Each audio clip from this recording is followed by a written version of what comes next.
Magandang hapon mga kamor. Yan po, ganito po kaganda sa Mindoro, sa Nauhan. Maliligo po kami. Yan po yung view, ang ganda. Yung view, mainit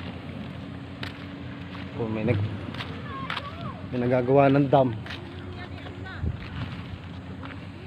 Yan, maliligo po kami para maibsan ang init.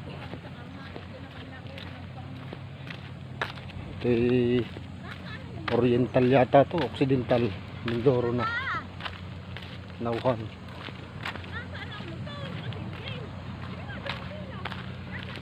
Guys, so nakita nyo ang view, sarap.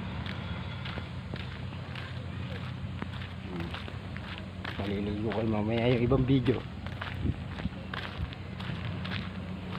Okay.